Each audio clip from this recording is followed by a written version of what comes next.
Mama, may maganda akong balita sa'yo. Masiglang saad ni Janica sa kanyang ina.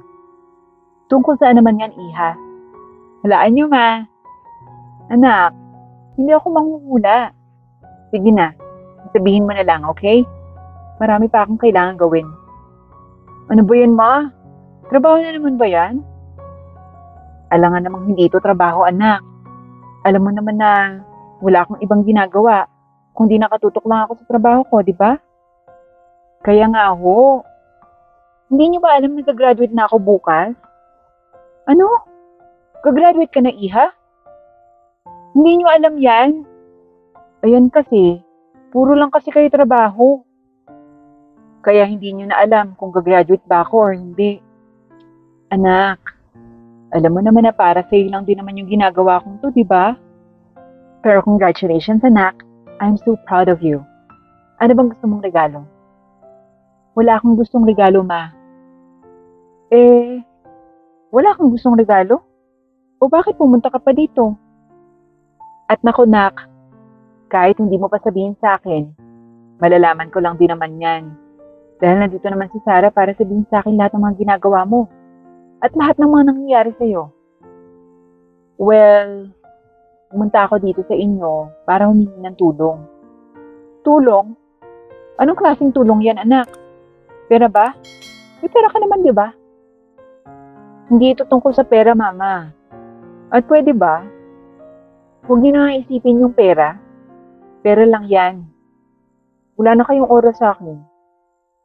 Anak, dahil din sa perang ito, nabuhay tayo.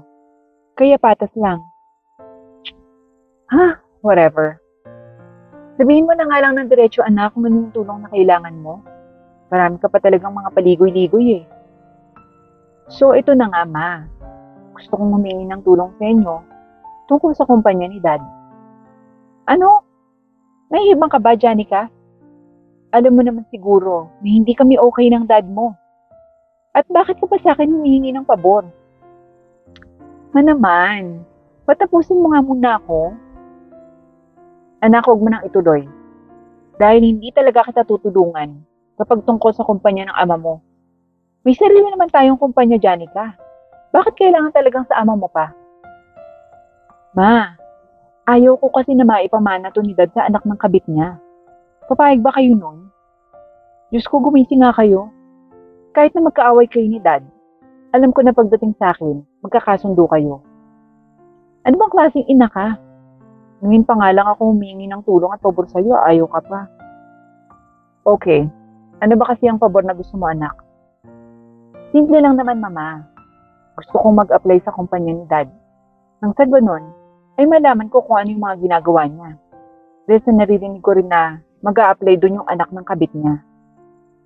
Akalain mo yun, mama. Maliit lang talaga yung mundo. Classmate ko pa talaga siya. So, gusto mo na sabihan ko ang dad mo na magtatrabaho ka sa kumpanya niya. Exactly, mom. Ikaw na lang kaya mag-apply doon, Janica. Mama, gusto ko na ikaw mismo ang magsabi kay dad. Nang sa ganon ay hindi siya magtaka. Like, sabihin mo na may karapatan din ako doon, di ba? Anak, alam mo naman na masyadong mataas ang tingin ng ama mo sa lahat ng mag-a-apply, di ba? At halos gusto niya na mga cum laude lang yung mga nandun. Well, kung ganon, pasok na pasok ako sa standards niya. Huh? Duh! Nakalimutan ko rin palang sabihin sa'yo, mama, na cum laude ako. At take note ha, kinuha ko ang course ng Business Administration nang sa ganon ay may background na din ako. Kaya tawagan mo na si Dad, ngayon na. Utos ni Janica sa kanyang ina. Janica? Mama, yun lang ang hiling ko sa'yo. Sige na, tawagan mo na si Dad at makikinig ako. I-loudspeaker mo ha, para sa ganon, alam ko kung ano yung magiging sagot niya. Napakakulit mo talagang bata ka. Ay wait, mama, please, take note, huwag mo sabihin na may hidden agenda ko, okay? Okay, fine. Naiinis na saad ng kanyang ina. Hello, Jam. Napatawag ka. Anong kailangan mo?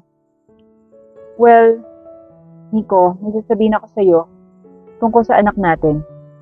O bakit? Anong nangyari sa kanya? Wala namang masamang nangyari sa kanya.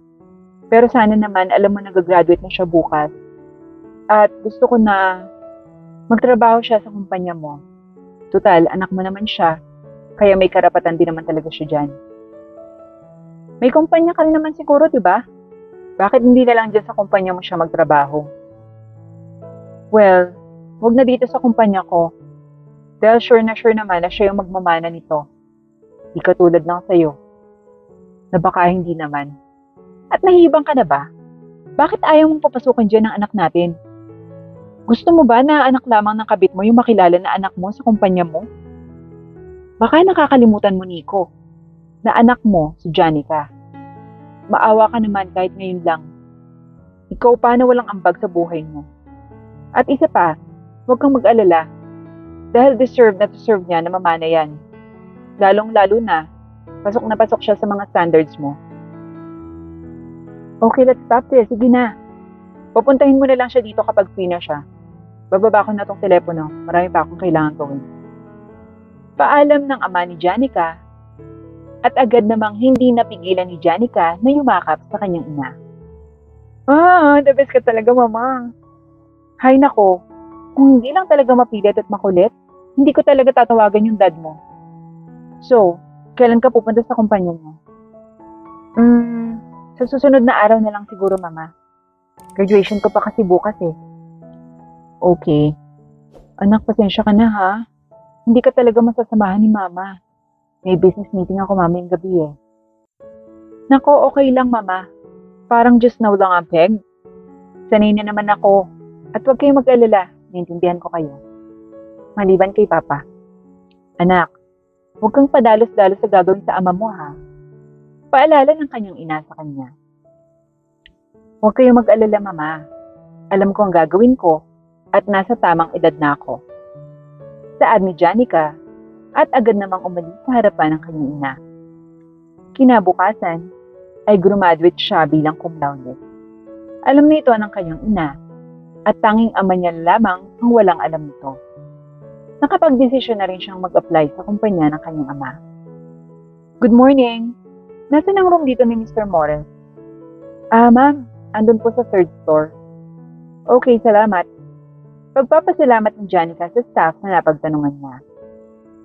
Agad naman siyang umakyat patungong third floor. Excuse me, miss. Dito ba ang office ni Mr. Morel? Yes, bakit? Kailangan ko siyang makausap. For what? It's none of your business, miss. Wait, sorry talaga, miss. Pero mahigpit na pinasasabi sa akin ni Mr. Morel na walang papapasukin dahil sa nag-uusap sila ng asawa niya. Ha? Sino? Si Miss Jurain, miss. Well, wala akong pake. Mataray na saad ni Janica at agad na pumasok sa loob.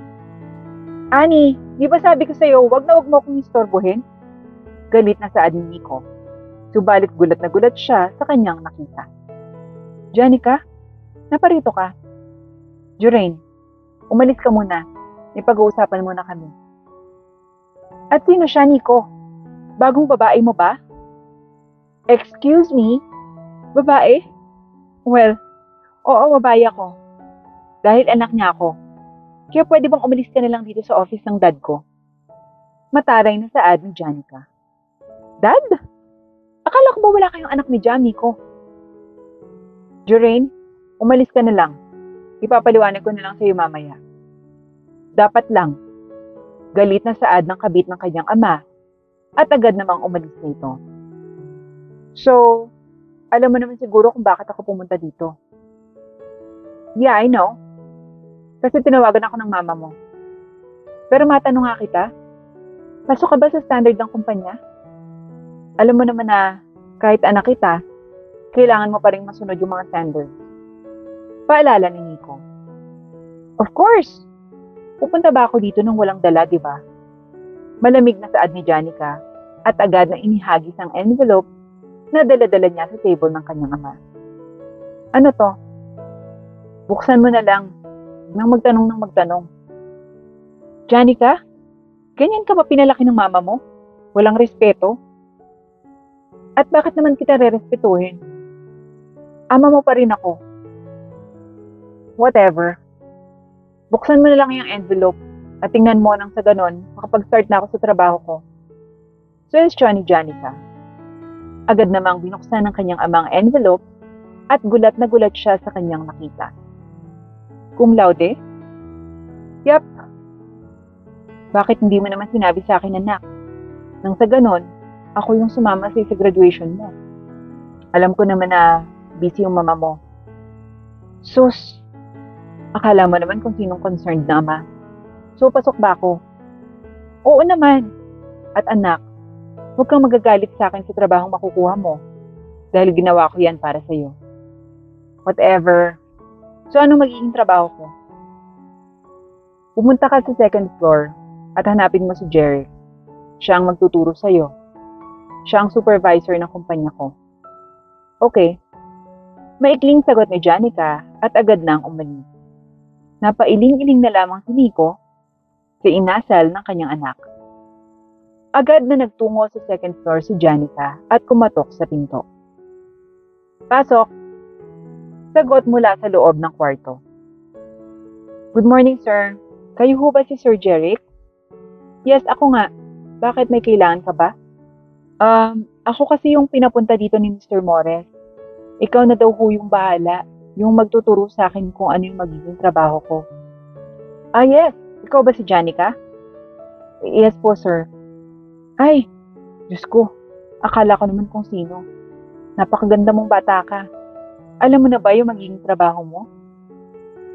Ako talaga mismo. Nagdadalawang isip na ng tuloy na kitang nakita ng personal. Ha? Bakit ho?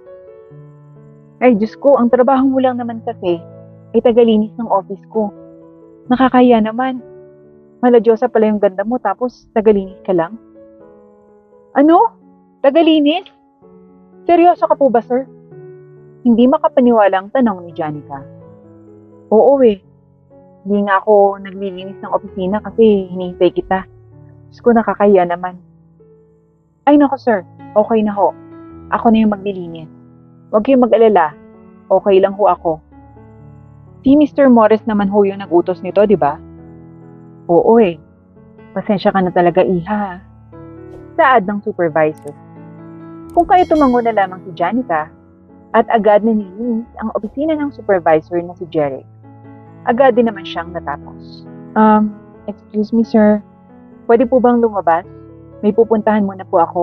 Total natapos ko na naman din ho yung trabaho ko. Paalam ni Janica kay Jeric. Sure naman, iha. Sagot nito at agad na umalis si Janica. Nagulat si Nico sa kalabog ng kanyang pinto. How dare you? Inis na saad ni Janica. O anak, anong nangyari sa'yo? At bakit galit na galit ka? Anong klaseng ama ka, ha? Wala ka na nga naging ambag sa buhay ko. Tapos parurusahan mo pa talaga ako? Bakit ginawa mo akong tagalinis sa isang supervisor, ha? Anak, Diyos ko, akala ko naman kung anong nangyayari sa'yo. Kumalma ka nga lang, okay? Kumalma? Pinagpaguran ko yung cum laude ko. Tapos magiging tagalinis lang ako? Tapos, yung anak ng kabit mo, isang manager. Asan ang hustisya? Akala ko ba babawi ka sa akin? Asan? Anak, gusto ko lang na maranasan mo yung ganong trabaho. Dahil alam ko naman na lumaki ka sa yaman. Alam mo naman na hindi lahat ng pagkakataon mayaman tayo. Alam ko yan. Kaya nga nagsikap ako. Mali yung ginawa mo.